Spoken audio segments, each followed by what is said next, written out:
Selamat petang, salam sejahtera. Terima kasih kerana bersama dengan saya di Nazilin Unity Channel. Hadi Awang, siapa tak kenal. Hadi Awang ni kalau tidak berkawan dengan dia atau menjadi musuh politik dia, macam-macamlah gelaran yang akan diberi oleh beliau. Yang paling terkini dahulu ialah beliau menggelar siapa saja yang memusuhi PAS digelar sebagai kerangga, Dia kata macam mana nak urus negara, banyak kerangga mengganggu. Itu dulu. Banyak jugalah kadang-kadang dia gelar binatang, macam-macam binatang dia beri gelaran kepada musuh politik dia.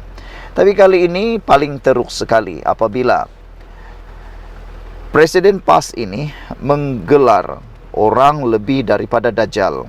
Tapi apa yang jadi? Dia pula dihujani oleh kecaman. Tindakan Presiden PAS Tan Sri Abdul Hadi Awang menggelar parti politik pihak lawan sebagai lebih daripada Dajjal dilihat terus mendapat kecaman sehingga ke hari ini termasuk daripada netizen. Seorang TikTokers dikenali sebagai Taufik Iskandar menyifatkan tuduhan melampau tanpa bukti yang kuat boleh dianggap sebagai fitnah dan dosa besar. Dari semalam aku duk fikir macam manalah seorang Presiden PAS, seorang ulama boleh menuduh Pakatan Harapan PH dan Barisan Nasional BN lebih dari Dajjal, katanya. Biasanya kalau kita merujuk kepada tindakan menghakimi ini atau menuduh seseorang dengan tuduhan yang sangat berat dan menganggap lebih jahat, lebih buruk dari Dajjal, dalam konteks Islam, Dajjal adalah simbol kejahatan yang tertinggi yang akan muncul di akhir zaman, katanya di TikTok. Dalam hantaran di Facebook pada 23 Ogos lalu, Abdul Hadi mendakwa UMNO yang rosak bersama PH meneruskan prinsip dan konsep kebendaan menjadi agenda utama bagi menegakkan dan mempertahankan kerajaannya. Beliau mendakwa perkara itu digunakan sebagai senjata dengan cara yang lebih daripada Dajjal. Dakwanya lagi, mereka membeli rakyat dengan wang dan kebendaan supaya menyokong dan pada masa sama menindas pembangkang dengan menafikan peruntukan keuangan yang diwajibkan mengikut agama dan amalan demokrasi, katanya. Katanya lagi, UMNO berkeliaran dalam PH yang menjadi kerajaan berkuasa dan dijadikan tempat pergantungan makhluk perosak sepanjang zaman. Saudara-saudara sekalian, tindakan Presiden PAS ini bercakap tentang lebih daripada Dajjal memang, kata beberapa netizen dan penganalisis politik juga daripada pemimpin kerajaan, sudah keterlaluan. Kata mereka, Hadi Awang patut berundur mengemudi parti PAS kerana kata mereka nanti lama-lama PAS ini akan jadi lebih teruk lagi. TikTokers yang dianggap berani ini, iaitu Taufik Iskandar, juga telah menyifatkan bahawa tindakan Hadi Awang menggelar dengan gelaran lebih daripada Dajjal ini dilihat sudah melampau keterlaluan dan tanpa bukti yang kuat. Dan beliau juga menganggap kalau tanpa bukti yang kuat itu sudah boleh dianggap sebagai fitnah dan dosa besar.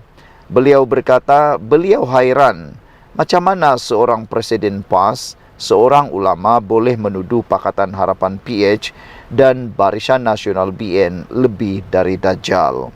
Sekian dulu untuk kali ini. Jangan lupa tinggalkan komen anda, tekan butang subscribe. Kita jumpa lagi. Bye-bye. Salam sejahtera, terima kasih kerana bersama dengan saya di Nazilin Unity Channel.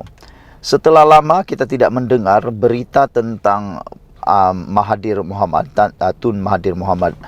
Hari ini kita dikejutkan apabila tiba-tiba Tun Mahathir Mohamad hadir ke mahkamah untuk isu kes Saman Zahid Hamidi berkait dengan isu Kuteh. Tun Dr. Mahathir Mohamad tiba di Mahkamah Tinggi Kuala Lumpur hari ini bagi memberi keterangan dalam kes samannya terhadap timbalan Perdana Menteri Datuk Seri Ahmad Zahid Hamidi berhubung isu Kuteh. Ditemani isterinya, Tun Dr. Siti Hasma Muhammad Ali, bekas Perdana Menteri 2 kali itu mengenakan kot berwarna hitam. anak lelakinya Datuk Seri Mukriz turut mengiringi bekas pengerusi Parti Pejuang Tanah Air Pejuang berkenan. Mahathir yang menyambut hari lahir yang ke-99 pada bulan lalu tiba pada jam 9.38 pagi dan disapa penyokongnya yang berkumpul di lobi mahkamah sejak awal pagi. Perbicaraan hari pertama di hadapan oleh Pesuruhjaya Kehakiman JC Gan T. Hyong berlangsung pada jam 10 pagi. Prosiding berkenan tertangguh beberapa kali selepas Dr. Mahathir tidak sihat dan dimasukkan ke IJN kerana mengalami masalah pernafasan. Menurut penyataan tuntutan yang difailkan pada 20 Julai tahun 2022, Mahathir mendakwa Ahmad Zahid Hamidi, 71 tahun, telah mengeluarkan kenyataan memfitnah terhadapnya semasa mesyuarat UMNO bahagian di Kelana Jaya pada 30 Julai 2017. Mahathir percaya individu yang dirujuk Presiden UMNO selaku defendant dalam kenyataan fitnah sebagai orang itu dan dia dan Mahathir anak lelaki Iskandar Kuti jelas merujuk kepadanya secara spesifik. Susulan itu, bekas ahli Parlimen Langkawi tersebut berkata, kedudukannya sebagai seorang negarawan dan tokoh politik yang berpengaruh di mata dunia dipandang serong. Bekas pengerusi Parti Pribumi Bersatu Malaysia Bersatu itu mendakwa kenyataan fitnah Zahid secara tersirat memberi maksud kredibilitinya untuk memimpin negara dan parti untuk mengutamakan orang Melayu secara keseluruhan dipersoal dan diragui. Saudara-saudara sekalian, memang mengejutkan kita apabila Tun Mahathir yang dalam keadaan sudah terlalu tua masih perlu melalui saman atau kes saman berhadapan dengan Zahid Hamidi. Adakah Tun Mahathir sempat menyelesaikannya dan adakah Tun Mahathir menang? Itu kita tidak tahu. Kita doakan Tun Mahathir kekal sehat untuk dapat meneruskan perbicaraan ini dan kita jumpa lagi. Salam sejahtera, terima kasih kerana bersama dengan saya di Nazilin Unity Channel. Akhirnya, berita yang kita tunggu-tunggu telah kunjung tiba. Ini berkait dengan dakwaan Muhyiddin Yassin memperlekeh dan menghina keputusan pemilihan yang Anwar Ibrahim sebagai Perdana Menteri yang ke-10 sebagai Perdana Menteri oleh Kebawah Duli Yang Maha Mulia di Pertuan Agong yang ke-16 yaitu Al-Sultan Abdullah. Hari ini akhirnya mahkamah memutuskan bahawa Muhyiddin akan didakwa esok mengikut akta hasutan. Apabila keputusan ini dikeluarkan, yaitu Muhyiddin akan didakwa mengikut akta hasutan, ini bermakna Muhyiddin kini dalam perkara yang paling bahaya. Muhyiddin dalam keadaan yang paling bahaya. Kerana akta hasutan adalah akta yang paling berat sekali sebenarnya untuk dihadapi oleh seorang ahli parlimen. Besar kemungkinan kalau Muhyiddin kalah dalam kes ini, besar kemungkinan beliau bukan saja akan dipenjarakan, didenda, bahkan mungkin akan kehilangan ahli kelayakan untuk memiliki kerusi parlimen. Dan dengan kalau Muhyiddin didapati bersalah, maka jawatan-jawatan beliau seperti pengerusi Perikatan Nasional, Presiden untuk Parti Bersatu juga dalam keadaan yang bahaya. Persoalan besar sekarang ialah, adakah ini waktunya untuk Hamzah Zainuddin mengambil alih Parti Bersatu dan pengerusi sebagai pengerusi Perikatan Nasional? Kerana Muhyiddin kini dalam bahaya yang sangat besar. Hari ini disahkan Muhyiddin Yassin akan menghadapi pertuduhan mengikut akta hasutan di Mahkamah Gua Musang esok susulan ceramahnya berkait dengan Raja, Agama dan Kaum 3R dalam kempen pilihan rakyat kecil PRK Dewan Undangan Negeri Nenggiri baru-baru ini.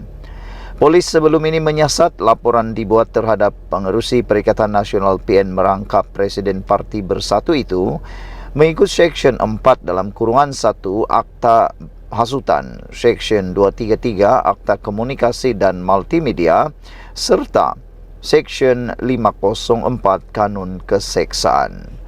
Pengerusi Bersatu Kelantan Datuk Kamarudin Mat Noor ketika dihubungi mengesahkan perkara berkenaan.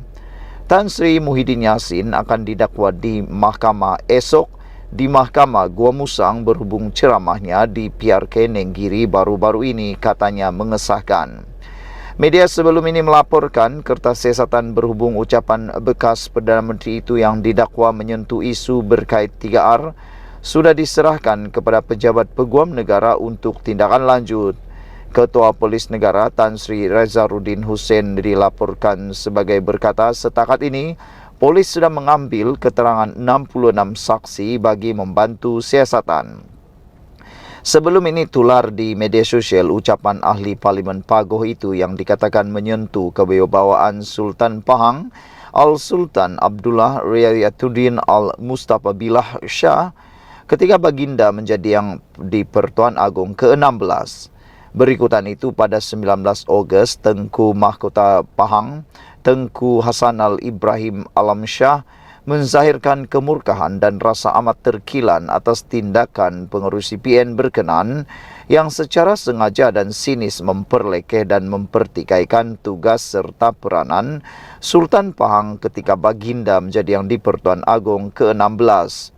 Menerusi kenyataan dikeluarkan Istana Abdul Aziz, Tengku Hasanal Abmahu, polis di Raja Malaysia PDRM, mengambil tindakan tegas tanpa kompromi terhadap bekas Perdana Menteri itu yang secara sengaja menyentuh sentimen 3R.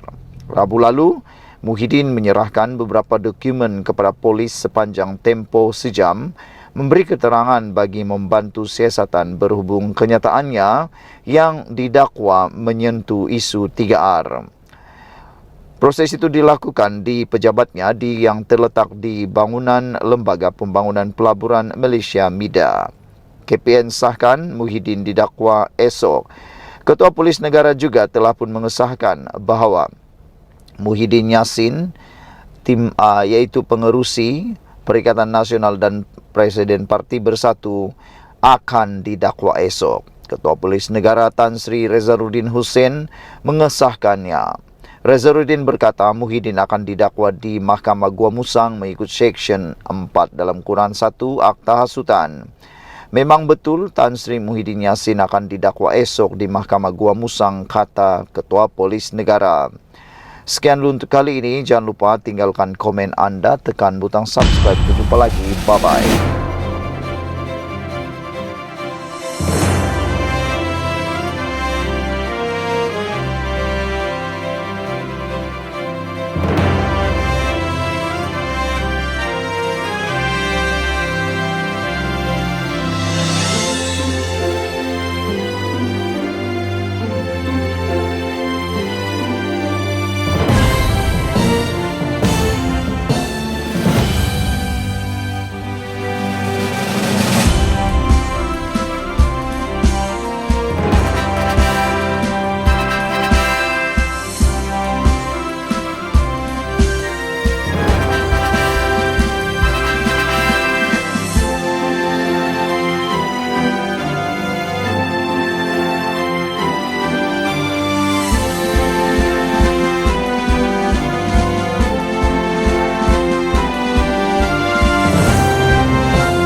Salam sejahtera, terima kasih kerana bersama dengan saya di Nazilin Unity Channel.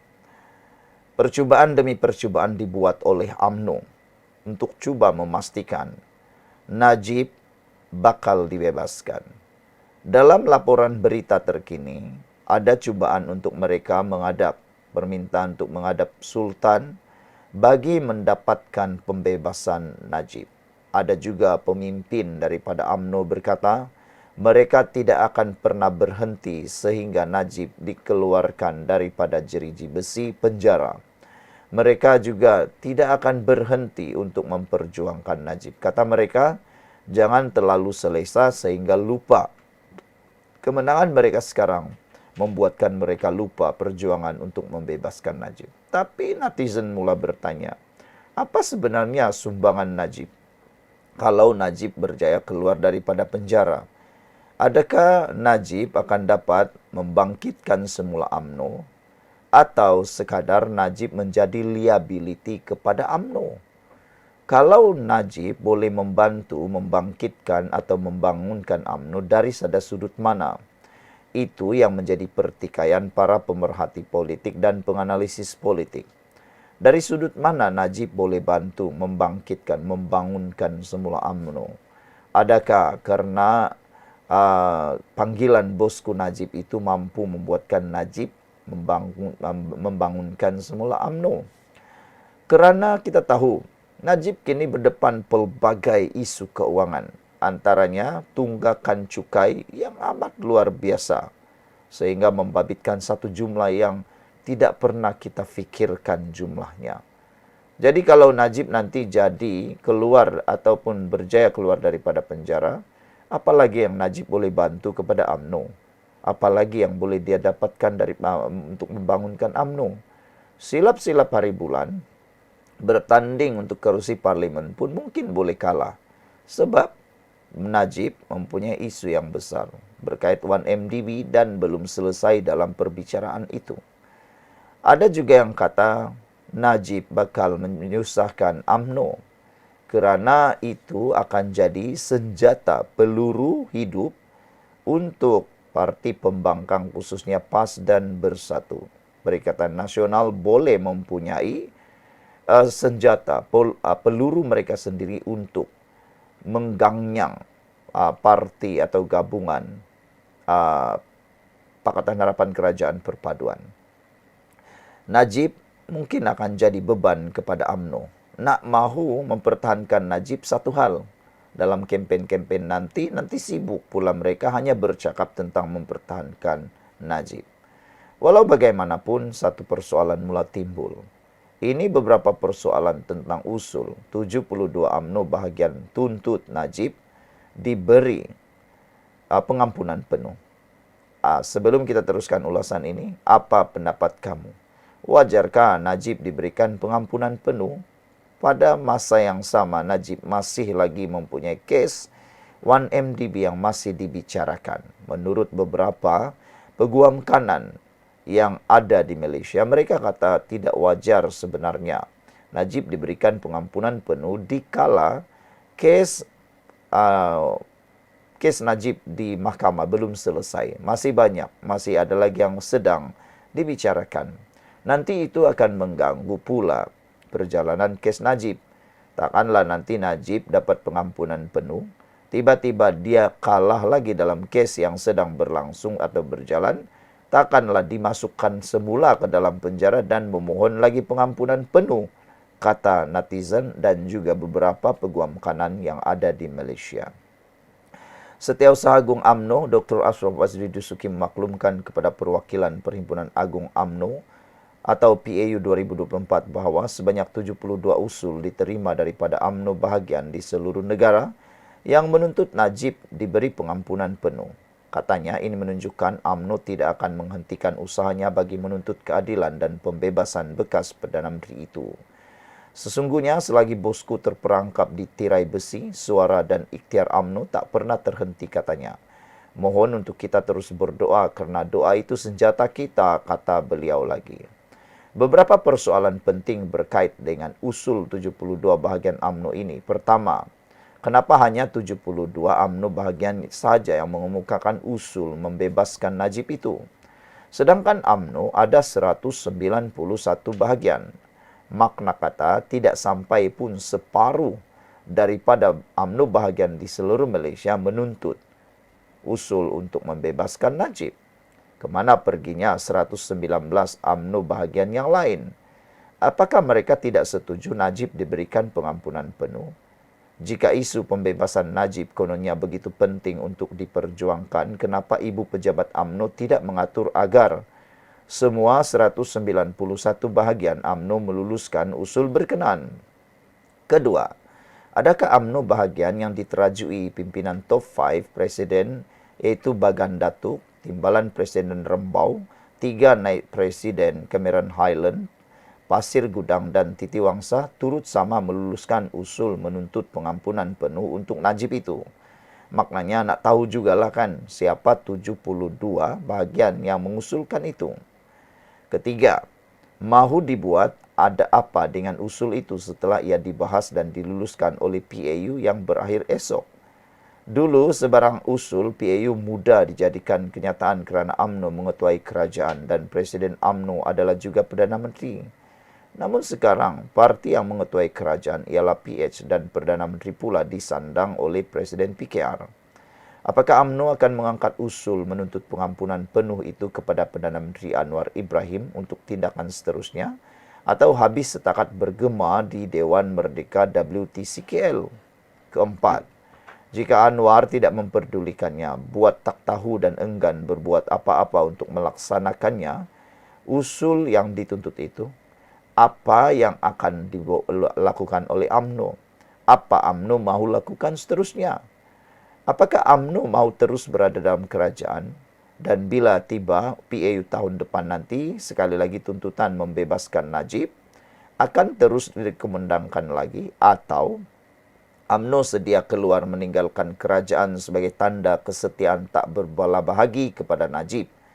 Walaupun sedar tindakan keluar kerajaan itu tidak pun akan menyebabkan kerajaan tumbang dan mungkin akan lebih melemahkan UMNO kerana di luar kerajaan sebenarnya UMNO tidak punya apa-apa kuasa.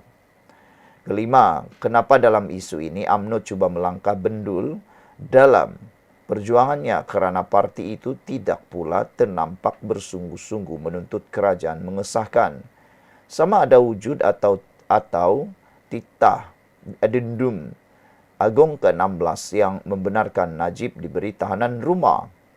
Jika tahanan rumah yang kabarnya telah ada titah adendum pun tidak diperjuangkan sepenuh hati oleh UMNO, bagaimana mahu menuntut pembebasan penuh buat Najib? Akhirnya apa jadi kepada Najib? Apa yang boleh saya kata, usul ini takkan ke mana-mana. Sama macam sejuta tanda tangan yang mahu dikumpul UMNO sebelum ini, tapi sudahnya senyap begitu saja. Masa makin berlalu, tapi seinci pun kedudukan Najib tidak berubah daripada penjara Kajang. Walaupun bukan penyokong Najib, saya terus kesian kepada apa yang diperlakukan kepadanya. Sabudin.com. Sekian dulu untuk kali ini. Jangan lupa tinggalkan komen Anda, tekan butang subscribe. Bye-bye. Salam sejahtera, terima kasih kerana bersama dengan saya di Nazilin Unity Channel. Akhirnya dah terbongkar. Muhyiddin sebenarnya tiada jumlah SD mencukupi jadi Perdana Menteri. Akhirnya terbongkar bahawa pengerusi Perikatan Nasional PN Tan Sri Muhyiddin Yassin sebenarnya tidak pernah mempunyai 115 ahli parlimen yang menyokongnya sebagai Perdana Menteri. Ia dipercayai kerana terdapat pertindihan apabila beberapa ahli parlimen menandatangani SD sehingga 2 atau 3 kali. Kata Perdana Menteri Datuk Seri Anwar Ibrahim, kedudukan Muhyiddin ketika itu tidak jelas kerana dakwaan sudah peroleh 115 akuan bersumpah SD adalah bercanggah. Ia sekaligus mendorong Yang di-Pertuan Agong pada ketika itu untuk membuat semakan semula.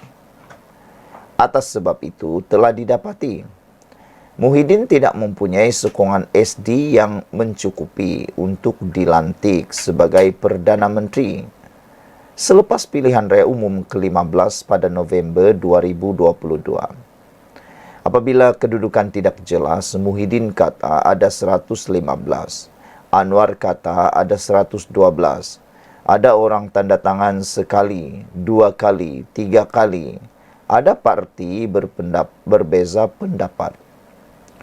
Oleh itu, Tuanku Agong pada waktu itu terpaksa buka semula dan semak untuk yakinkan diri tuanku.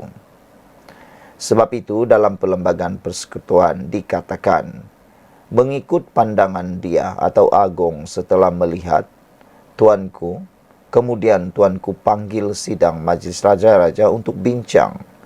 Katanya kepada media selepas makan tengah hari ini. Anwar yang juga pengerusi Pakatan Harapan PH berkata, Majlis Raja-Raja dan Peguam Negara ketika itu, yaitu Tan Sri Idrus Harun, turut mempertikai jumlah SD berkenan. Setakat saya faham, pandangan Raja-Raja dan Peguam Negara pada masa itu yang dilihat oleh Muhyiddin mengatakan, jumlah itu dipertikai, maka diserah pada budi bicara Agong, kata Anwar. Muhyiddin ketika berkempen pada pilihan raya kecil PRK Nenggiri baru-baru ini mendakwa, beliau memiliki 115 SD selepas PRU 15 dan menyatakan bahwa jumlah itu cukup untuk beliau menjadi Perdana Menteri. Namun katanya, beliau tidak dipanggil oleh Tuanku Agong untuk mengangkat sumpah. Perkara ini telah menimbulkan kemarahan berbagai pihak, termasuklah yang terkini daerah Bentong bakal menyaksikan. Rekod baru dibuat terhadap seorang bekas Perdana Menteri yang mungkin beliau akan terima laporan polis lebih daripada 300 untuk satu-satu isu. Dengan adanya tindakan itu menunjukkan ianya adalah perkara yang sangat besar, membuatkan rakyat gelisah dan tidak berpuas hati. Tindakan Muhyiddin menyentuh 3R. Jadi kini terbukti Anwar Ibrahim telah pun bersuara kali ini. Terbongkar bahwa Muhyiddin sebenarnya tiada jumlah SD mencukupi jadi Perdana Menteri. Sebelum kita berpisah, mohon tinggalkan komen Anda, berikan komen yang paling banyak, paling hebat. Jumpa lagi.